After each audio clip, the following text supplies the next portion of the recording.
I buried my wife under a sky that refused to break. No rain, no wind, no trembling leaves, just a dull, suffocating stillness that pressed down on everything like a lid on a coffin that hadn't been sealed properly. People always talk about rain at funerals, like the world has the decency to grieve with you. That day it didn't. The air was dry, indifferent, just like the people. They came in black, stood in neat lines, shook my hand like they were completing a task. Sorry for your loss. The same sentence over and over, hollowed out until it meant nothing. Some of them didn't even look me in the eye. Others looked too long, searching for something, weakness, maybe, a crack. They didn't find one. I didn't give them that, because I had already learned something long before she died. If you show weakness in a house where you don't fully belong, it becomes a weapon. And I had lived in that house for years, with her children, not mine, never mine. I remember standing by the grave after everyone left, staring at the fresh soil as if it might shift, as if she might rise and explain what I was supposed to do next. Because for all the years we were married, she had been the bridge. Fragile, imperfect, but still something between me and them. Now the bridge was gone, and I was standing on the wrong side. The first crack didn't come with shouting. It never does. Came in silence. That night, the house didn't feel empty. That's the strange part. People expect emptiness after death. But what I felt wasn't absence, it was presence. A heavy, watchful quiet, like something had settled into the walls now that she was gone. I walked through the room slowly. The kitchen still smelled like her cooking. The faint trace of spices and something sweet. It should have been comforting. It wasn't, because the chairs were already rearranged. Not dramatically, just slightly. Enough that I noticed. Enough that I stopped. I stood there for a long time, staring at the table where I had paid for every meal, where I had sat through years of conversations that never quite included me. Conversations that shifted when I entered. Conversations that resumed when I left. I told myself it was nothing. Grief. Disorientation. But the feeling didn't leave. Followed me. Up the stairs. Down the hallway. Into the bedroom that no longer belonged to two people. I slept lightly that night. Not because I was afraid. Because something didn't add up. And when something doesn't add up, you don't close your eyes fully. You wait. The next morning, it got worse. Small things. Precise things. The kind you can't prove unless you're already paying attention. A drawer slightly open when you remember closing it. A document shifted just enough that the edge doesn't line up with the others. My office. That room had always been mine. The only place in the house where I could exist without being measured against someone else. My desk, my files, my systems. Or so I thought. I sat down, opened my laptop, and felt it immediately. Not wrong. Just touched. Like someone had been there and tried very hard not to leave fingerprints. My banking app logged me out. That had never happened before. I logged back in. Paused. Checked recent activity. Nothing obvious. No alarms. No alerts. Just that same quiet, gnawing sensation that something had already started moving beneath the surface. And that's when I began watching back. I didn't confront anyone. I didn't ask questions. Because I already knew the rules of that house. Denial. Deflection. Silence. No, if something was happening, I needed to see it clearly. Without interference. Days passed like that. Slow. Heavy. Measured. I started noticing patterns. Phones that went quiet when I entered a room. Glances exchanged too quickly to be innocent. One of them, my son-in-law, Mike, lingered longer than usual. Too comfortable. Too present. He spoke to me with a kind of rehearsed concern that didn't match his eyes. And his friend. Always around. Always watching without looking like he was watching. I said nothing. I let it build. Because pressure reveals intention. And then, one morning, it revealed everything. Cold air. Early light. The kind of morning where the world feels unfinished. I was outside, crouched beside my car, not even sure why I had stepped out that early. Maybe instinct. Maybe something deeper. And that's when I saw it. Small. Black. Magnetic. Tucked under the frame where no one would notice unless they were looking for it. A tracker.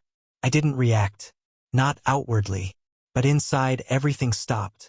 Every doubt I had tried to dismiss snapped into place with a clarity so sharp it almost felt like relief. Because uncertainty is worse than truth. And now I had truth.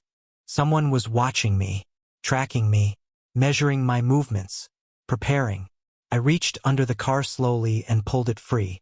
It sat in my palm like something alive, something that had been feeding information to people who believed I was too broken, too distracted, too weak to notice. That was their mistake. I stood there in the cold, holding it, and for the first time since the funeral, I felt something solid. Not grief, not anger, control. Because if they were watching me, it meant they needed something. And if they needed something, it meant I still had leverage. I didn't destroy the tracker. That would have been predictable. Instead, I made a call. A truck driver I knew. No questions type. Cash type. I told him to take a package across state lines. Immediate departure. He didn't ask why. That's why I chose him. I handed it over. Watched the truck disappear. And then I waited. Exactly 1 hour later, my phone rang. Unknown number. I answered without speaking, breathing on the other end. Then a voice.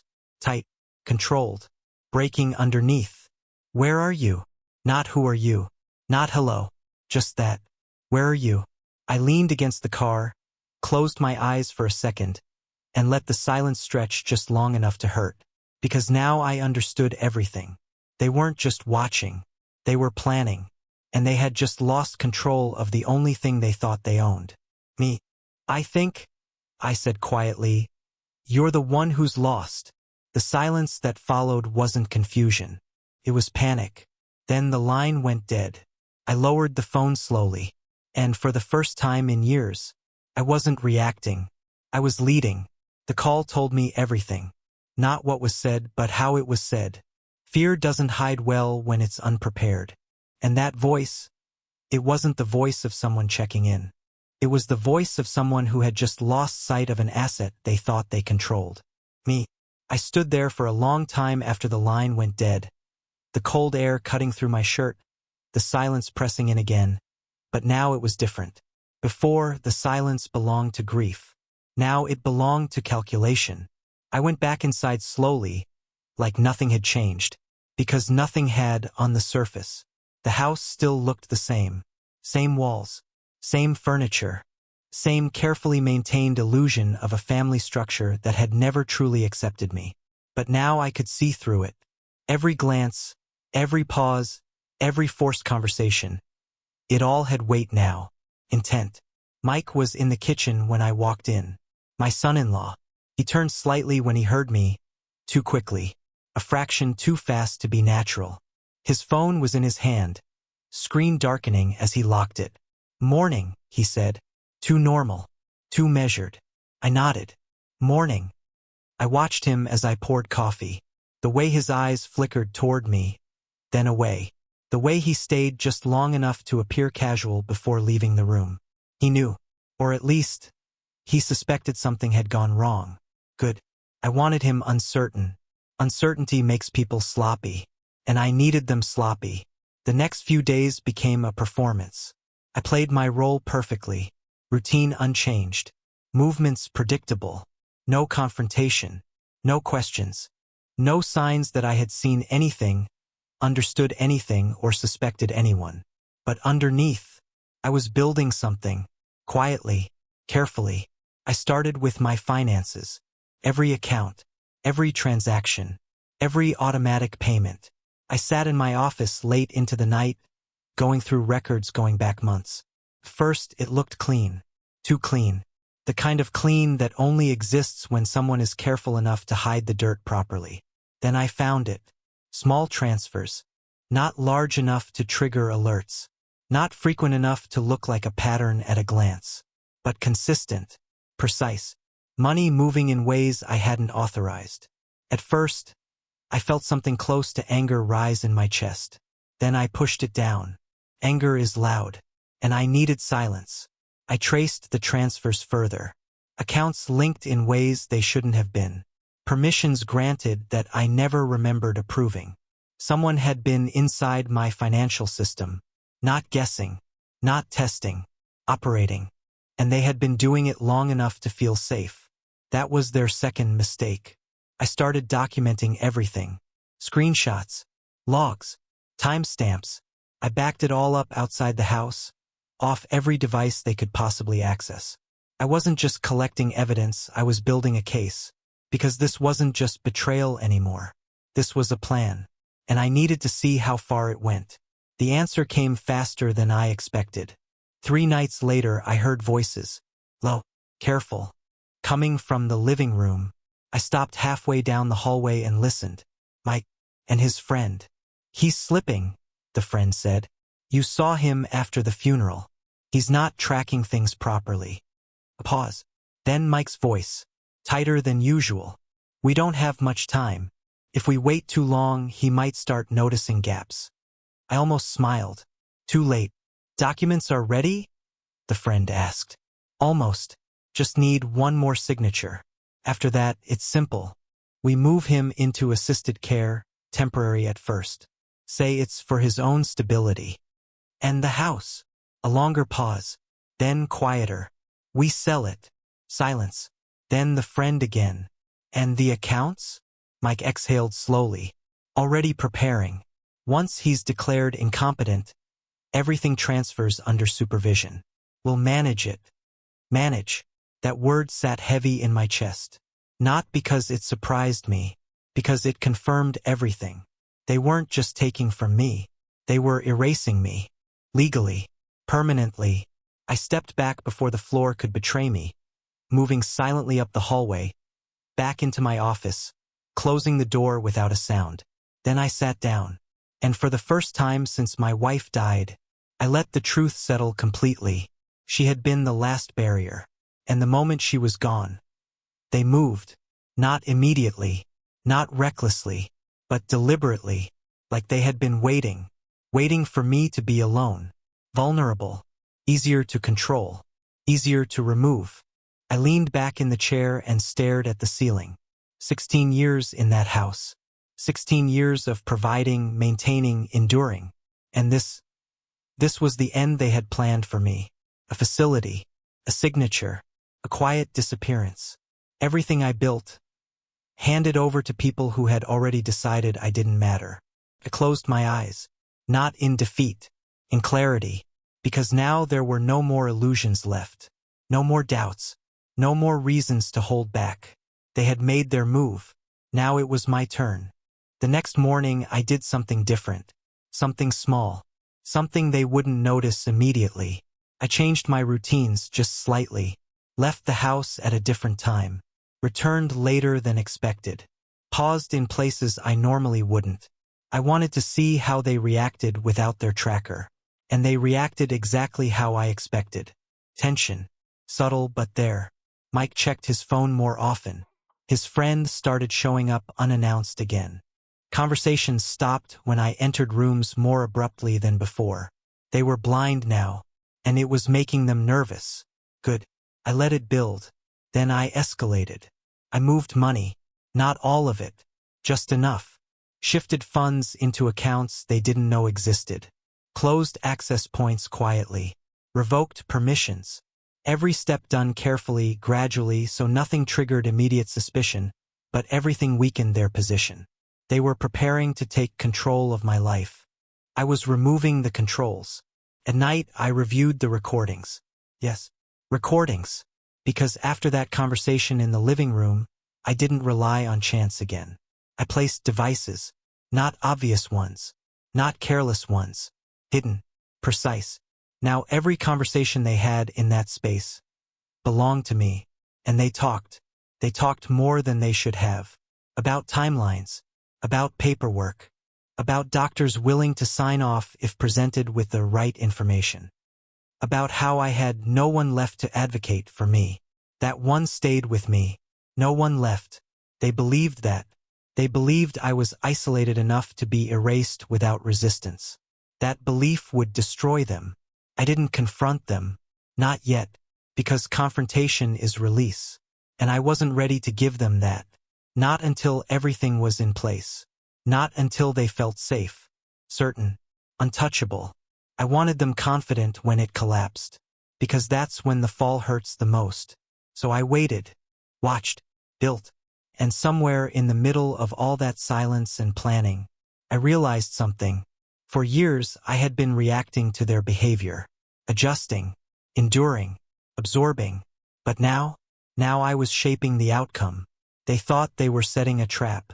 They didn't realize they were standing in one. And the worst part? They walked into it willingly. I chose the place carefully. Not my house. Never my house. That space had been poisoned. Too many hidden conversations. Too many quiet betrayals soaked into the walls. I needed neutral ground. Somewhere they would feel safe. Somewhere they would believe they were still in control. Control makes people careless. And I needed them careless. I called Mike 2 days in advance. My voice calm, measured, almost tired. "I think we should talk," I said. A pause on the other end. Calculating. "About what?" he asked. I let just enough hesitation slip into my tone. "Everything. The house. The finances. I've been struggling since she passed.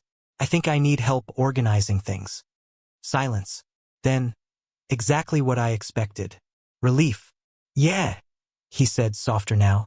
"Yeah, that's probably a good idea. We've all been worried about you." Worried. I almost laughed. We set the meeting for a small office space downtown. One of those rented conference rooms. Clean, impersonal, forgettable. A place where people sign things without thinking too hard about what they're signing. Fitting. The day came. I arrived early. Sat at the table. Placed everything in front of me. Not just papers. Proof. Every transfer. Every unauthorized access. Every recording. Every word they thought no one else would hear. Organized. Precise. Final. When they walked in, they didn't look nervous. That was the most important part. Mike entered first, composed, carrying a folder. His friend followed, quiet as always, eyes scanning the room in that subtle, practiced way. They thought this was their moment, their closing act. "Good to see you," Mike said, offering a handshake. I took it. Firm. Steady. "Sit," I said. We all did. For a moment, no one spoke. Then Mike opened his folder, sliding a few papers across the table. "I've been working on some options," he said. "Just temporary arrangements. Nothing permanent. Given everything you've been through, it might be good to have some structured support." Structured support. That's how they dress it up. I looked down at the papers without touching them. Legal language. Clean. Careful. A request for evaluation. A pathway toward declaring me unfit. I let the silence stretch. Let them feel comfortable in it. Then I nodded slowly. "This is good," I said. Mike relaxed. "Just a little." That was all I needed to see. "I figured you'd understand," he said. "We're just trying to help." Help. I leaned back in my chair, exhaled slowly, and then reached into my own folder. "Before we go any further," I said, "I think we should review everything." His friend shifted slightly. "Not fear. Not yet. Just awareness." "Everything?" Mike asked. I slid the first document across the table. Bank records. Highlighted. Time-stamped. Clear. His eyes moved over the page. Paused. Then moved faster. "Small discrepancies," I said calmly. At first, I thought they were errors. No one spoke, so I continued. Then I thought maybe I was mistaken. Grief does strange things to memory. Mike's jaw tightened. "But then," I added, sliding another document forward. I started paying closer attention. This one showed the linked accounts, the permissions, the access points. His friend leaned forward now, eyes sharper. And then, finally, Mike spoke. "We can explain." I raised a hand. Not aggressively. Just enough. "I'm not finished." Silence again. He nodded slowly. I reached for the next item. A small device. Placed it on the table between us. The tracker. Both of them froze. Not dramatically. Just enough. That slight stillness that gives everything away. "I found this under my car," I said quietly. No one answered. There's something interesting about it, I continued. When it stopped moving, I received a call. Now Mike's eyes snapped up to mine. There it was. Fear. Real this time. You asked me where I was, I said, holding his gaze. His mouth opened, closed. No words came out. I let that sit. Then I leaned forward. And that's when I knew. The room felt smaller now, tighter, like the walls had shifted inward. I opened the final folder, pressed a button, and the room filled with their voices. Clear, undeniable. He's slipping. We move him into assisted care. We sell it. Once he's declared incompetent, the recording played out in full. Every word, every plan, every quiet assumption that I was already gone. When it ended, the silence wasn't empty. It was heavy, crushing. Mike leaned back slowly, his face pale, his composure gone. His friend didn't move at all, just stared at the table, calculating again. Too late.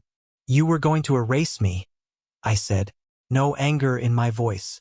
That's what made it worse. You were going to take everything I built and lock me somewhere I couldn't fight back. Mike shook his head quickly. It wasn't like that. It was exactly like that. My voice cut through his. Clean. Final. You tracked me. You accessed my accounts. You forged pathways to control my life. I slid the last document forward. Legal notice. Prepared. Signed. Everything you've done is documented, I said. Every transfer. Every conversation. Every step. His friend finally spoke. Low. Careful. What do you want? I looked at him. Really looked. And for the first time, I saw what they truly were. Not powerful. Not untouchable. Just men who thought they could take advantage of someone they believed was alone. I want nothing from you, I said. That confused them. I could see it. So I clarified. I'm not negotiating. Mike leaned forward now, desperation creeping in. We can fix this. No, I said quietly. You can't. I stood, slowly, deliberately. You built a plan around the idea that I wouldn't fight back, I continued. That I wouldn't notice. That I would go quietly. I let my words settle, then added, that was your only advantage. No one spoke. No one moved. Now it's gone. I gathered my things, left the documents they needed to see, the ones they couldn't undo. And as I reached the door, I stopped, not to look back, just to say one last thing. You should have made sure I was finished before you started. Then I walked out, and I didn't slow down, because behind me, everything they built was already collapsing. The collapse did not sound like thunder. It sounded like chairs scraping against tile. It sounded like papers being grabbed with trembling hands. Like shoes shifting under men who had walked into that room believing they owned the future, only to discover the floor beneath them had already been cut away. I heard it even after I stepped into the hallway. Not with my ears. With memory. Mike's silence followed me out of that rented office like smoke. For months, maybe longer, he had imagined me as something soft. A grieving old man. A widower with no center left. A man who could be redirected, contained, documented, and finally removed. That was the insult beneath the betrayal. Not just that they wanted my money. Not just that they wanted my house. They believed I would vanish quietly. That I would sign where they pointed. Sit where they placed me. Accept the language they wrapped around my destruction. Concern. Stability. Care. Those words had become masks. And behind them were teeth. I drove home slowly that day. Not because I was afraid of being followed anymore. That part was over. The tracker was gone. Their confidence was gone. Their plan was bleeding out on a conference table under fluorescent lights. I drove slowly because I wanted to feel every mile between the man I had been and the man I had become. For years, I thought endurance was dignity. It isn't always. Sometimes endurance is just a cage you decorate so you don't have to admit you're trapped. I had endured coldness from people who benefited from my warmth. I had endured being treated like a visitor in the home I paid for. I had endured the small humiliations because I believed that love, sacrifice, and time would eventually make a family out of strangers. But families do not form around a wallet. They form around loyalty. And when loyalty dies, the rest is just furniture. The calls started before I reached my driveway. Mike first, then his friend, then numbers I didn't recognize. I let them ring, one after another, a little orchestra of panic. By evening, the messages came. Not apologies, not real ones. Explanations, excuses, misunderstandings. You took it the wrong way. We were worried. You weren't yourself. We only wanted to protect you. Protect me. I stood in my kitchen, listening to that message twice, and felt something colder than anger settle in my bones. Protection does not hide under a car. Protection does not forge documents. Protection does not prepare to sell a man's house while he is still breathing inside it. The next morning, I handed everything over. Copies of the recordings, bank records, documents, names, dates, transfers, every quiet little thread they had counted on remaining invisible. I did not shout. I did not threaten. I simply opened the door and let consequence walk in. And consequence is a patient thing. It does not need drama. It does not need raised voices. It only needs proof. By noon, Mike's tone had changed. By afternoon, his friend had stopped calling. By evening, I received one final message from Mike. His voice was smaller, older, almost unrecognizable. "Please," he said, "don't destroy my life." I stared at the phone for a long time. Then I deleted the message. Because that was the thing about men like Mike. They never see destruction when they are building it for someone else. They only recognize it when it turns around and knocks on their door. My house felt different after that. Still quiet, still filled with ghosts, but the watchfulness was gone. No more hidden pressure in the walls. No more invisible hands moving papers, testing accounts, measuring my steps. The silence had changed shape. It belonged to me now. I walked room to room that night, turning on lights I had paid for, touching furniture my hands had chosen, standing in doorways where I had once felt like an intruder. And I understood something simple, painful, final. A home is not yours because your name is on the deed. A home is yours when you stop begging the people inside it to let you exist. My wife was gone. Her children had chosen distance long before the funeral. Mike had chosen greed and called it duty.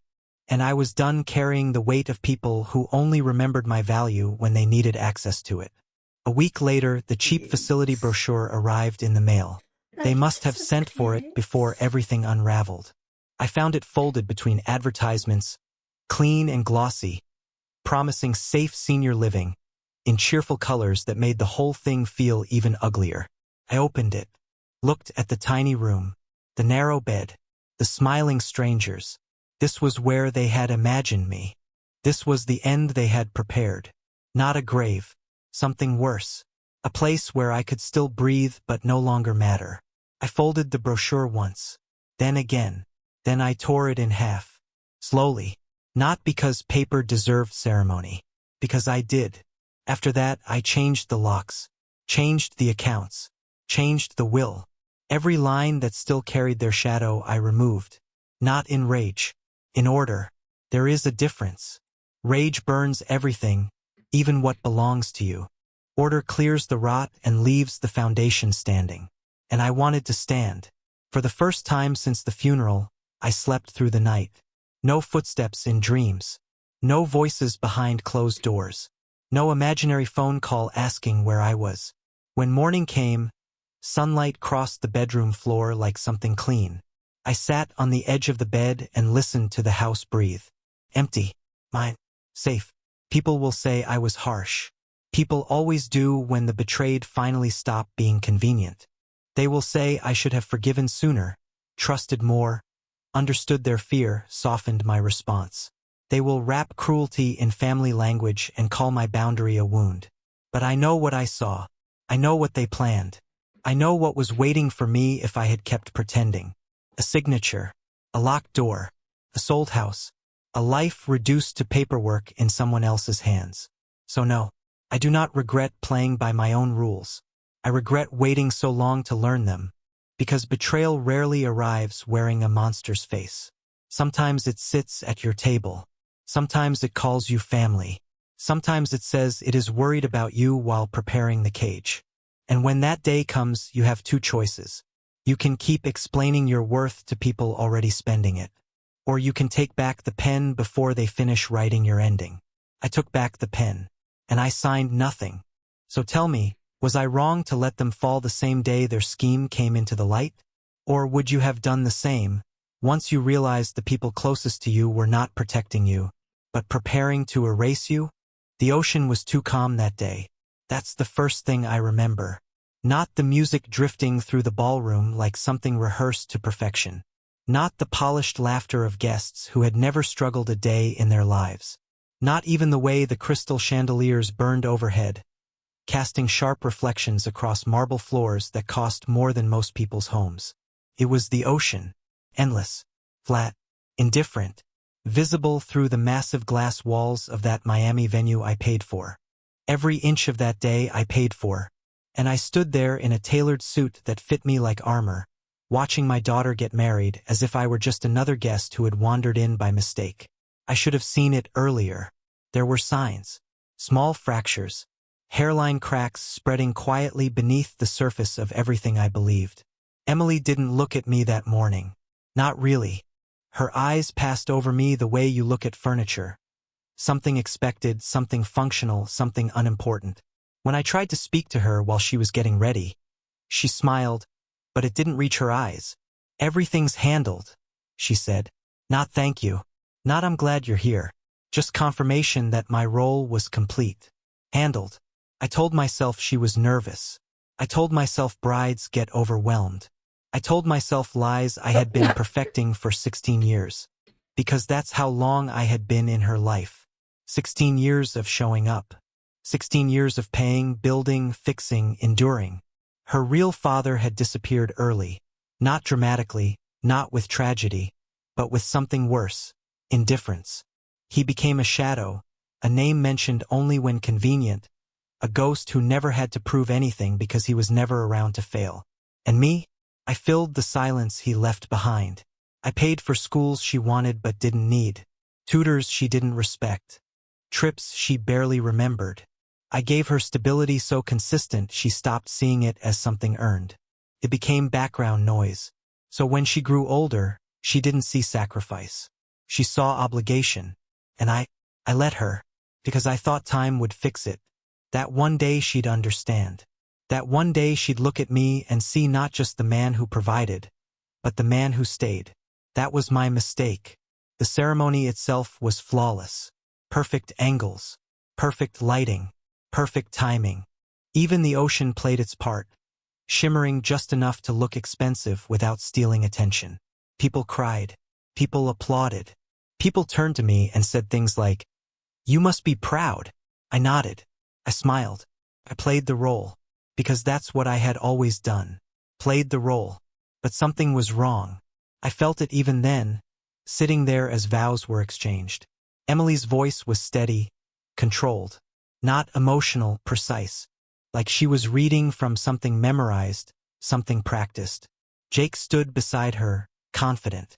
Too confident. His hand rested on hers not like a man overwhelmed with love, but like someone anchoring a performance. I watched him carefully. I had always watched him carefully. There was something about him that never sat right with me. Not anything obvious. Nothing you could point to and say there. It was subtler than that. The way he spoke. The way he calculated reactions. The way he always seemed to know exactly what people wanted to hear. Men like that don't build things. They position themselves. And suddenly, sitting there in that expensive chair, surrounded by people I barely knew but had paid to impress, I understood something I had ignored for too long. I wasn't part of this. I was funding it. The ceremony ended in applause. Glasses clinked. Music rose again. Staff moved like clockwork, guiding guests into the reception hall where everything shifted from sacred to celebratory. That's where it broke. The reception was louder, brighter, more alive. But underneath it, something felt staged, controlled, like everyone was playing a part in a story that had already been written. Jake gave his toast first. Of course he did. He spoke about love, about partnership, about building a future from nothing. The words were perfect, too perfect, polished to the point where they lost meaning. People laughed at the right moments. They applauded on cue. I watched him the entire time. Not his words, his eyes. They never once searched for Emily. They scanned the room, measured reactions, calculated impact. Then Emily took the microphone, and everything slowed down.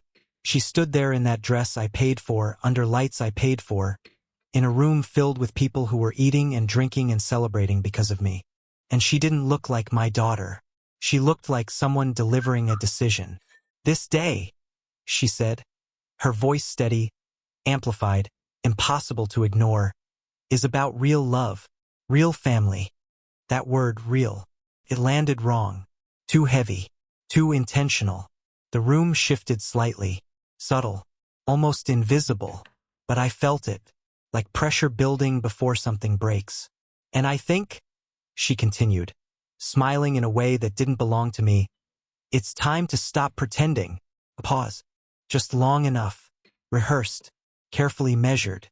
Then she turned toward me, fully, directly, and in that moment I knew, this wasn't emotion, this was execution. "You don't mean anything to me." Silence. Complete. Total. Even the ocean outside seemed to disappear. "You were never my real father," she continued, her tone calm, almost detached. "You just paid for things. That's all. And now that I'm starting my real life, I don't want that confusion anymore." Confusion. 16 years reduced to a misunderstanding. I felt something inside me give way, not explode, collapse, quietly, like a building that had been empty for years finally admitting it couldn't stand. Jake stepped closer to her, his hand resting lightly against her back. Supportive, prepared, part of the plan. "You should leave," Emily said. No hesitation, no emotion, just conclusion. "You don't belong here." And there it was, the truth, stripped of illusion. I stood there for a moment longer than I should have. Long enough to understand everything. The money, the distance, the timing. This wasn't sudden. This was strategy. They had taken what they needed, and now they were removing what they no longer wanted. Me. I nodded once. No anger, no argument, because anger would have made me smaller, and I refused to give them that. So I turned, and I walked away, slow, controlled, silent. Behind me, the room began to fracture into whispers. Movement, damage control. Someone laughed nervously. Someone else tried to restart the music. But I didn't look back, because something had already shifted inside me. Something final. As I stepped out into the Miami heat, the sound of the ocean returned. Steady, indifferent, unchanged. I reached into my pocket, pulled out my phone, and for the first time that day, I didn't feel broken. I felt clear, because now I understood. This wasn't about rejection. It was about removal. And if they were planning to erase me, then they had just made a mistake they didn't even see yet. A quiet one, a fatal one. I dialed the first number, and waited. The air outside was thick, heavy, humid, suffocating in a way that felt almost deliberate, like the city itself was pressing down on me, testing whether I would break now that it had all been stripped away. But I didn't break. I walked, slow steps across polished stone, past valet attendants who didn't meet my eyes, past guests lingering near the entrance pretending not to stare. I could feel it, the shift in how they saw me. Not sympathy, not respect, curiosity. I had just been dismissed, publicly, precisely, cleanly, and yet I kept walking like none of it mattered, because in that moment I understood something they didn't. They thought it was over. It hadn't even started. I stopped near the edge of the property, where the manicured perfection gave way to raw coastline.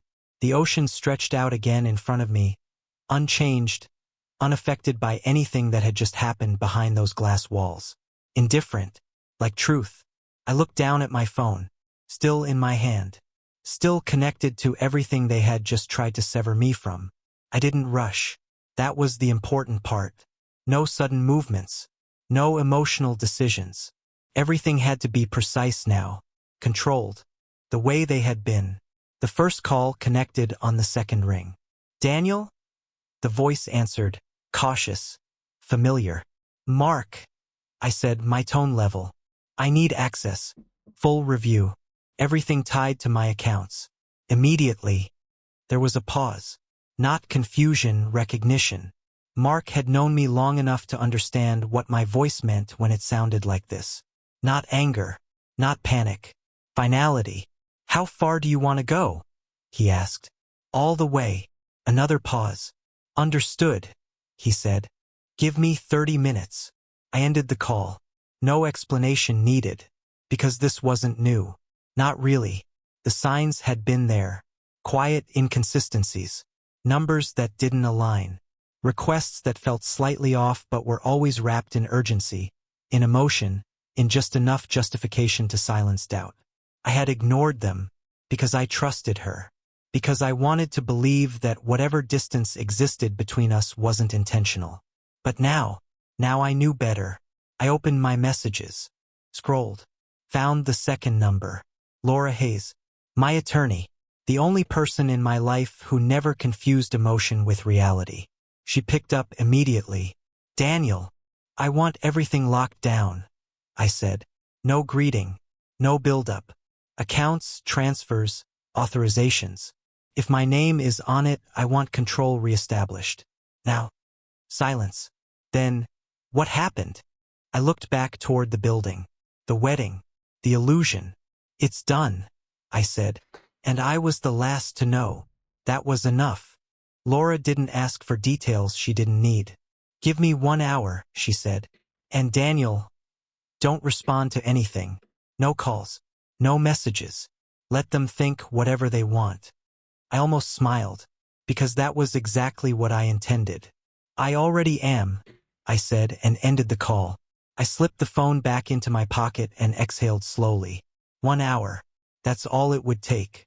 1 hour to dismantle everything they thought they controlled. I leaned against the railing, watching the water move in slow, endless patterns.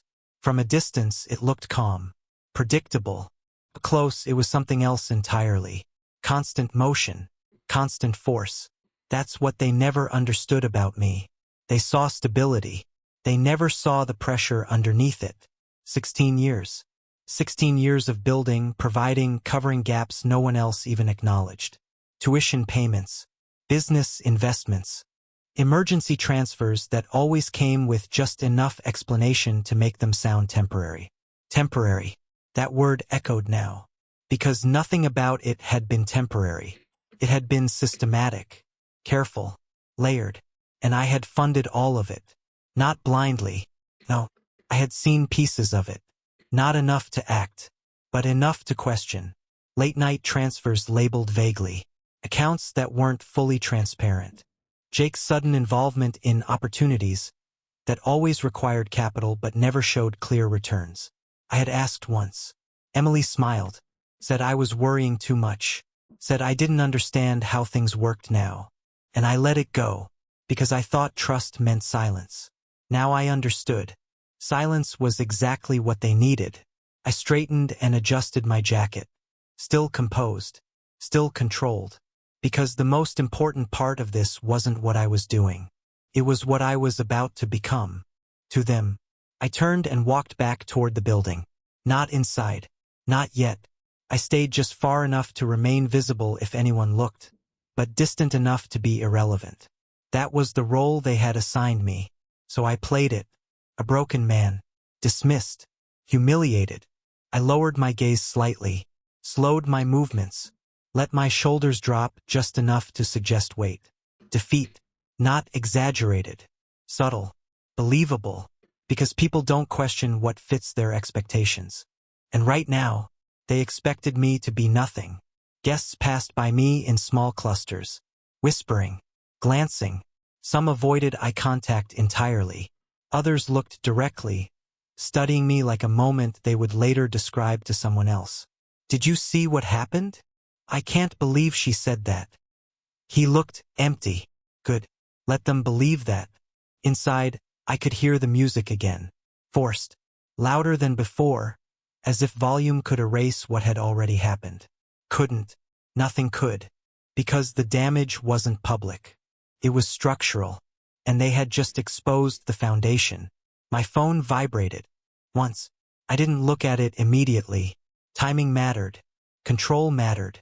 I waited. 5 seconds. Then I pulled it out. Mark. A single message. Access confirmed. You need to see this. I read it once. Then again. No emotion. Just confirmation. A second vibration. Laura. Proceeding. All triggers aligned. 1 hour. 1 hour. I checked the time. 48 minutes. I slipped the phone away again and looked back at the ocean. Still calm. Still endless. But now I saw it differently. Not as something peaceful. As something patient. Because pressure doesn't need noise. It builds. Quietly. Until the moment it breaks everything at once. Behind me, the wedding continued. Laughter forced its way through discomfort. Glasses clinked again. Someone tried to start dancing. They were holding it together. Barely. And they thought I was gone. That I had accepted it. That I had walked away with nothing. I closed my eyes for a moment. Not to escape. To focus. Because the next time I walked in there, it wouldn't be as a father. It wouldn't be as a guest. It would be as consequence. And they wouldn't see it coming. Not Emily. Not Jake. Not any of them. Because they had already made the same mistake everyone makes when they think they've won. They stopped paying attention. I opened my eyes. 32 minutes left. I didn't move. Didn't rush. Because the trap was already set. And all I had to do now was wait. Time doesn't slow when everything is about to collapse. It sharpens. Every second becomes precise. Measurable. Heavy with intent. I stood there, just outside the reach of the music, watching a celebration that had already begun to rot from the inside. From a distance, nothing had changed. People were still drinking, still smiling, still pretending. But I could see it now. The cracks. Small things. A guest checking their phone too often. A cluster of investors whispering near the bar. The wedding planner moving faster than before. Her smile tighter. Her movements less fluid. They felt it. Not consciously. But something had shifted. And I was the only one who knew exactly what. My phone vibrated again. I didn't hesitate this time. Laura. Everything is in place. Her message read. On your signal or automatically in 12 minutes. 12 minutes. I checked the time. 12 minutes until everything they built on my back disappeared. I typed one word. Automatic. Sent. No drama. No countdown. Just inevitability. I slipped the phone back into my pocket and lifted my head slightly, letting my eyes drift back toward the ballroom. I could see her through the glass. Emily. Laughing. Relaxed. Like nothing had happened. Like I had already been erased. Jake stood beside her, one hand resting casually at her waist, the other holding a drink he hadn't paid for. He leaned in close, whispering something that made her smile wider. They looked perfect. Untouchable. That's the illusion money creates. And I had funded all of it. 16 years of quiet transactions. Accounts opened in trust. Access granted without hesitation. Transfers made because it was easier that way. Business ventures I never fully questioned because they came wrapped in ambition and urgency. I had given them freedom, and they turned it into leverage. Now I was taking it back. 10 minutes. A group of men near the bar suddenly grew still. One of them frowned at his phone, tapping the screen harder than necessary. Another leaned closer, whispering something urgent. I watched, didn't move, didn't react, because this is how collapse begins. Not with noise, with confusion. 8 minutes. Inside, Jake's posture shifted. Subtle, but I saw it. His confidence flickered, just for a second, as he checked his phone. His thumb moved quickly. Again. Nothing. No resolution. Only more questions. Good. 6 minutes. The first raised voice. Low. Controlled. But sharp enough to cut through the artificial calm. A woman near the reception desk, speaking too fast, too quietly to be casual. The staff member across from her nodded, but the smile was gone now, replaced by concern. For minutes, Emily noticed. Of course she did. She followed Jake's gaze, took his phone from his hand, scanned it, and for the first time that day, her expression broke. Just a crack. But enough. I could almost hear the silence forming around her. 3 minutes. My phone vibrated again. Mark. Transfers reversed. Accounts frozen. External flags triggered. Clean. Efficient. Irreversible. 2 minutes. Jake stepped away from her now. Phone pressed to his ear. His voice was tight. Controlled panic. The kind that tries to stay invisible but can't quite manage it. Emily turned in a slow circle, scanning the room. Looking for answers. Looking for control. Looking for me. 1 minute. And then, it hit. Not like an explosion. Like gravity. Sudden. Absolute. Inescapable. Phones started ringing. Not one. Many. Different tones. Different rhythms. All overlapping into something chaotic and sharp. Voices rose. What do you mean declined? That's not possible. Try it again. No, you don't understand. That account. Investors. Creditors. People who had trusted numbers more than truth. Now the numbers were gone. Pulled. Erased. Jake's voice cracked first. I couldn't hear the words, but I saw it in his face. That moment when confidence dies. Emily grabbed his arm. Demanding answers. Demanding control. But there was none left to give. Because everything they thought they owned was mine, and I had just taken it back. I stepped forward. Not rushed. Not dramatic. Just enough for the glass doors to open as I approached. The music stuttered. Stopped. Someone noticed me. Then someone else. And suddenly the room that had erased me remembered I existed. I walked in slowly. Measured steps across marble that now felt colder. Heavier. Every eye followed me. Not curiosity anymore. Not dismissal. Recognition. Because now, they understood. Jake turned first. His face pale. Stripped. What did you do? He asked. Not anger. Fear. I stopped a few feet from them. Looked at him. Then at Emily. She said nothing. But her eyes. They weren't cold anymore. They were searching. Desperate. You said I was nothing? I replied. My voice calm. Steady. Cutting through the silence without effort. So I removed everything that came from me. Jake shook his head. You can't just. This is illegal. I almost smiled. Everything I funded, I said, was legally mine to withdraw. Every account you accessed, authorized by me. Every transfer, reversible. I let that settle. Watched it land. Watched it break them. Emily finally spoke. Daniel, she said. Not Dad. Never that. But softer now. Too late.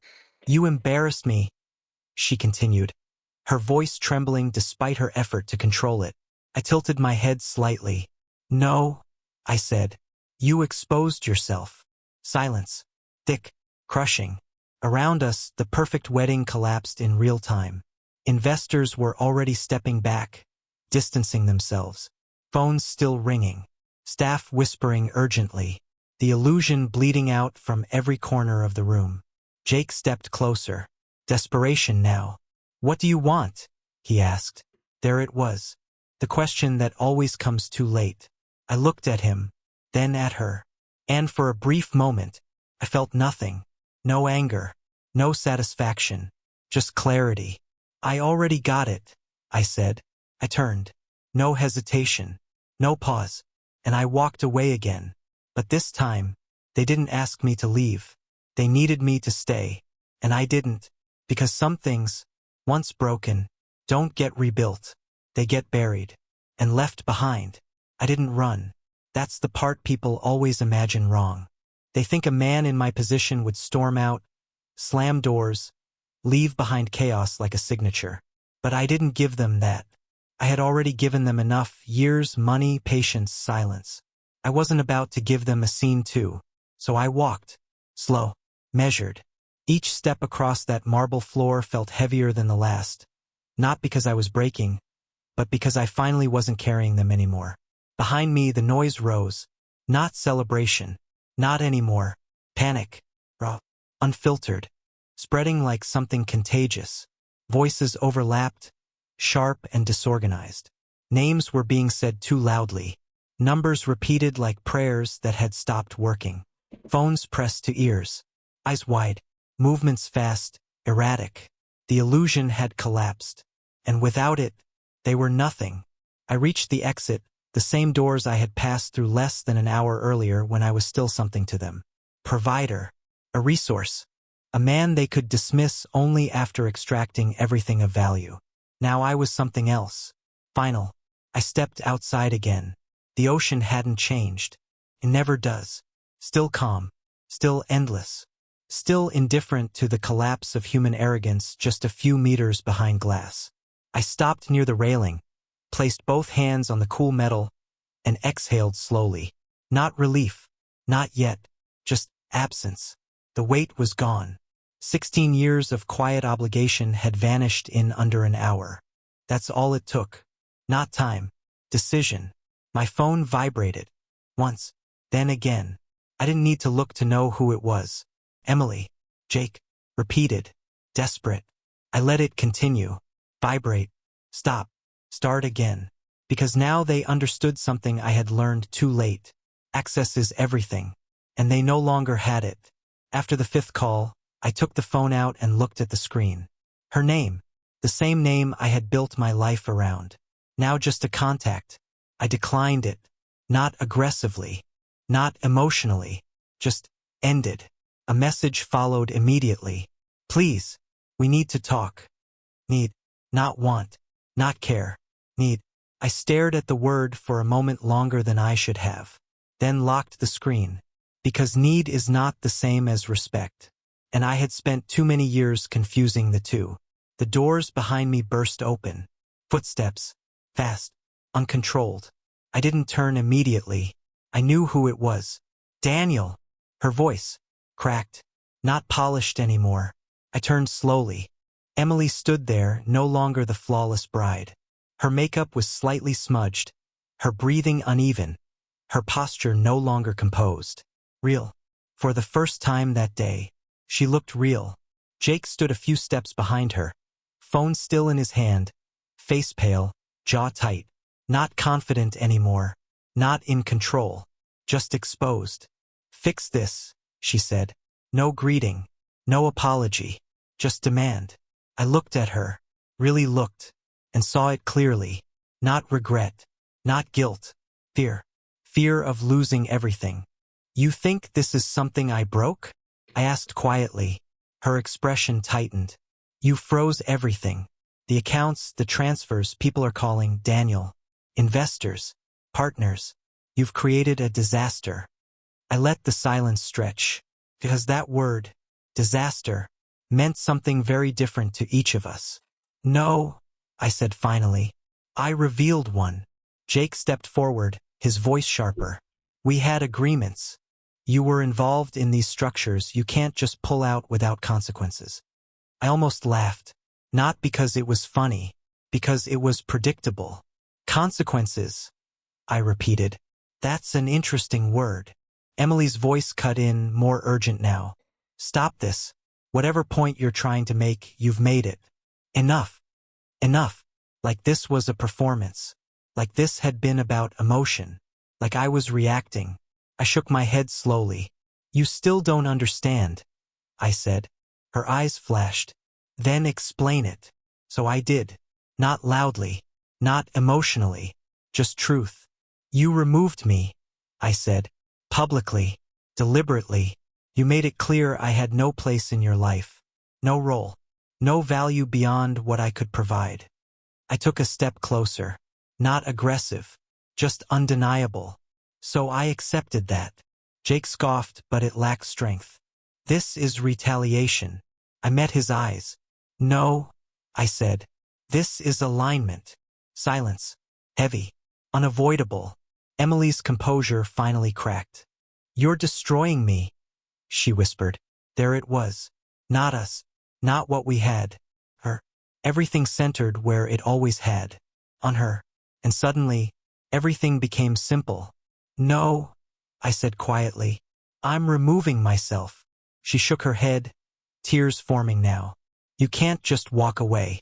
Not after everything. I already did, I interrupted. That stopped her. Because it was true. The moment I turned my back inside that room, I was gone. This was just the consequence catching up. Jake stepped forward again, more desperate now. Tell us what you want. Money? Control? We can restructure. I raised a hand. Not forcefully. Just enough. And he stopped. I don't want anything from you, I said. And that was the moment it landed. Fully. Completely. Irreversibly. Because people like them understand transactions. They don't understand endings. Emily's voice broke. Then why are you doing this? I held her gaze. And for the first time, there was no hesitation. Because you showed me exactly who you are, I said. And for the first time, I believed you. Silence fell between us. Not empty. Final. She looked at me like she was searching for something that wasn't there anymore. Something she assumed would always be there. Me. It wasn't. Not anymore. I stepped back. One step. Enough to create distance. Real distance. The kind that doesn't close again. Daniel, she whispered. But she didn't finish. Because there was nothing left to say. I turned. Again. And this time, there were no footsteps behind me. No voices calling out. No demands. Because they understood. This wasn't a negotiation. This was an ending. I walked away from the venue, from the ocean, from the life I had spent years building for people who never saw it as anything more than a resource. The night air was quieter now. Or maybe I was. Either way, felt different. Lighter. Cleaner. Final. I reached my car, opened the door, and paused for just a moment before getting in. Not to reconsider. Not to hesitate. Just to acknowledge what had just happened. 16 years. Reduced to clarity. I got in, closed the door, and sat there in silence. No calls. No messages. Nothing left. Just one question. Simple. Unavoidable. And I ask you now, was I wrong to finally stop being useful and start being free?